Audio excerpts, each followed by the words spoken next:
சீரியலில் வந்து நிறைய பேர் பார்த்துருப்பீங்க. இவர் இப்போ வந்து சின்ன திரையிலேருந்து வெள்ளித்திரைக்கு வராரு. இந்த படம் ரிலீஸ் ஆனதுலேருந்தே வந்து நல்ல ஒரு பாசிட்டிவ் ரிவ்யூஸாக தான் எல்லாரும் கொடுத்துட்டு இருக்காங்க. ஸோ அந்த அளவுக்கு என்ன இந்த படத்தில் இருக்குன்றதை நம்ம பார்க்கலாம். இப்போ அப்படி என்டர்டைன்மெண்ட் காசுக்கு பழுது இல்லாம இந்த படத்தை பார்த்துட்டு போகலாம். படம் ரொம்ப சூப்பரா இருக்கு, காமெடிலாம் நல்லா ஒர்க் அவுட் ஆயிருக்கு. கிரேசி மோகன் ஸ்டைலில் வந்து இந்த படத்தை வந்து இயக்கியிருக்காரு. கொலையை யார் பண்ணால் அது கொலையா இல்லை என்னன்றதை கண்டுபிடிக்கிற மாதிரியான ஒரு சஸ்பென்ஸ் காமெடியான படமாக தான் இந்த படம் இருக்குது. இப்போ இந்த படத்தை நான் உங்களுக்காக பார்த்துட்டு இருந்திருக்கேன். இந்த படம் எப்படி இருக்குன்னு நான் எம்ஜிஆர் சினிமா நேயர்களுக்கு வணக்கம். நான் உங்கள் கோகுல். இன்றைக்கி குமார சம்பவன்ற படம் ரிலீஸ் ஆகிருக்கு. அதை பற்றி தான் பார்க்க போகிறோம். வாங்க பார்க்கலாம். இந்த படத்தோட டைரக்டர் யாருன்னு பார்த்தீங்கன்னா பாலாஜி வேணுகோபால். இவரோட மொதல் படம் யோகி பகவத் இயக்கிய லக்கி மேன். இந்த படத்தோட ப்ரொடியூசர் யாருன்னு பார்த்தீங்கன்னா கணேஷ். இவரோட மொதல் படம் யாத்திசை. இந்த படத்தோட ஹீரோ யாருன்னு பார்த்தீங்கன்னா குமரன். இவர் சீரியலில் வந்து நிறைய பேர் பார்த்துருப்பீங்க. இவர் இப்போ வந்து சின்ன திரையிலேருந்து வெள்ளித்திரைக்கு வராரு. சார், என் பேர் குமரன். நான் ஒரு ஃபிலிம் மேக்கர். இந்த படத்தில் நிறைய கேரக்டர்ஸ்லாம் சேர்ந்து ஒரு ஃபன் ஃபில்டான ஒரு மூவியாக இருக்குன்ற மாதிரி ஆடியன்ஸ் எல்லாருமே சொல்கிறாங்க. நல்ல கடைக்கெல்லாம் ப்ரொடியூசர் கிடைக்கவே மாட்டாங்க மாமா, இது வேர்ல்டு ப்ராப்ளம். இந்த படம் ரிலீஸ் ஆனதுலேருந்தே வந்து நல்ல ஒரு பாசிட்டிவ் ரிவ்யூஸாக தான் எல்லாரும் கொடுத்துட்டு இருக்காங்க. ஸோ அந்த அளவுக்கு என்ன இந்த படத்தில் இருக்குன்றதை நம்ம பார்க்கலாம். இப்போ ப்ராப்பர் ஃபேமிலி என்டர்டெய்னர். எல்லா ஜெனரேஷன்ஸுமே அந்த இதை பார்த்து பார்க்கலாம், from small kids to elderly people. கண்டிப்பாக அந்த படம் எல்லாரும் தியேட்டர்ல வந்து பார்க்கும்போது ரொம்ப நல்லா என்ஜாய் பண்ணி பார்ப்பீங்க. என்டர்டைன்மெண்ட் அப்படி என்டர்டைன்மெண்ட் காசுக்கு பழுது இல்லாம இந்த படத்தை பார்த்துட்டு போகலாம். படம் ரொம்ப சூப்பரா இருக்கு, காமெடிலாம் நல்லா ஒர்க் அவுட் ஆயிருக்கு. எமோஷனல் சீன்ஸ்லாம் நல்லா இருந்துச்சு, டைலாக்ஸ்லாம் சூப்பரா இருந்துச்சு, படத்துல எடிட்டிங்கும் சூப்பரா இருந்துச்சு. இந்த படத்தை பற்றி மக்கள் என்ன சொல்கிறாங்கன்றதை கேட்டீங்க. இப்போ இந்த படத்தை நான் உங்களுக்காக பார்த்துட்டு வந்திருக்கேன். இந்த படம் எப்படி இருக்குன்னு நான் சொல்கிறேன்.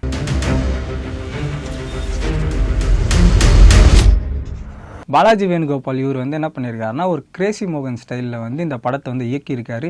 நீ ஏதோ சொல்ல வர, உயிரை வாங்காத, ஆடியன்ஸை ஹோல்ட் பண்றது டஃப்யா. இந்த படம் வந்து நான் லீனியராக போகிறதுனால எல்லாரும் உட்காந்து ஃபர்ஸ்ட்லேருந்து லாஸ்ட் வரைக்கும் பார்த்தா மட்டும்தான் புரியும். இந்த படம் 2 பேப்பர் போகிற பசங்கள்லேருந்து ஸ்டார்ட் ஆகும். அந்த பசங்க ஒரு வீடாக போட்டு வருவாங்க.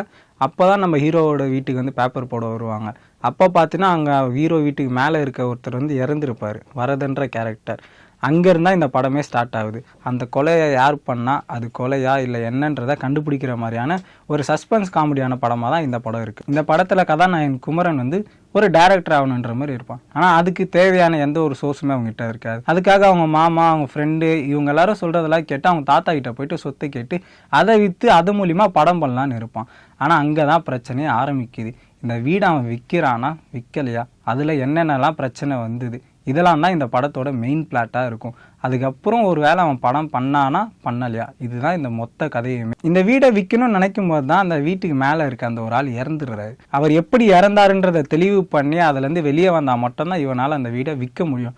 அவன் எப்படி அந்த ஆளுங்களை கண்டுபிடிச்சான், அப்போ என்னென்ன நடந்துச்சு, இது எல்லாத்தையும் ஒரு ஃபன்னான வழியில் வந்து டேரக்டர் எடுத்துகிட்டு போயிருந்தார். மொத்தமாக பார்த்தீங்கன்னா வந்து ஆடியன்ஸ் வந்து நல்ல ஒரு ரெஸ்பான்ஸு, நல்ல ஒரு காமெடி, நல்ல ஒரு என்ஜாய்மெண்ட்டாக பண்ணிட்டு இருந்தாங்க. நீ யாருன்னு எனக்கு தெரிஞ்சு போச்சு. எல்லா படத்துலையும் ஹீரோனால ஹீரோயின் கண்டிப்பாக இருக்கணுங்க. அப்படி இல்லைன்னா பசங்க நம்மளாம் படம் பார்ப்போமா? இந்த கதையிலயும் வந்து ஒரு ஹீரோயின் இருக்காங்க. நான் ஒரு டாக்டர் ஃபிக்ஷன் ரைட்டர். அவங்க என்ன பண்றாங்கன்னா இந்த படத்துல முழுக்க ஹீரோக்கு சப்போர்ட்டிவாகவே மட்டும்தான் போயிட்டு இருக்காங்க. மற்ற படத்துல வர மாதிரி ஆப்ஜெக்டிவ் பண்ற மாதிரிலாம் பொண்ணுங்களை ஆப்ஜெக்டிவ் பண்ற மாதிரி இல்லாம நல்ல ஒரு வேலை வந்து பொண்ணுங்களை காமிச்சிருந்தாரு டைரக்டர். குமரன் கூட தாத்தா, தங்கச்சி, அம்மா, மாமா பசங்க, அவங்க இவங்க ஃப்ரெண்ட்ஸுன்னு சொல்லி நிறைய கேரக்டர்ஸ் வந்து இன்க்ளூட் பண்ணியிருப்பாங்க. இதனால என்ன ஆகும்னா நமக்கு வந்து இந்த படத்தை பார்க்கும்போது நம்ம ஃபேமிலி கூடயே நம்ம இருக்க மாதிரி ஒரு ஃபீலாக இருந்துச்சு. நிறைய ஃபேமிலிக்கு வந்து இந்த படம் ரொம்பவும் கனெக்ட் ஆச்சு. எல்லாருமே வந்து சின்ன ஒரு முகசுளிப்பு இல்லாமல் என்ஜாய் பண்ணிட்டு இருந்தாங்க இந்த படத்தை. சின்ன பசங்கள்லேருந்து பெரியவங்க வரைக்கும் கண்டிப்பாக இதை பார்க்கலாம். இது பர்ஃபெக்டாக ஒரு யூ சர்டிஃபிகேட்டான படம். என்னதான் நம்ம குமரன் வந்து நல்ல ஒரு டான்ஸராக இருந்தாலுமே இந்த படத்தில் வந்து ஒரே ஒரு டான்ஸ் சாங் கூட கிடையாது. எல்லாமே வந்து மாண்டேஜ் சாங். எல்லாமே வந்து படத்தை விட்டு வெளியே போகாமல் அந்தந்த சீனுக்கு ஏற்ற மாதிரி பாலாஜி வேணுகோபால் அவரோட வரிகள்லேயே ரொம்பவும் அழகான இருந்த சாங். இந்த படத்தில் ரொம்பவும் முக்கியமான இது என்ன, மியூசிக்கும் சாங்ஸ் வந்தாங்க.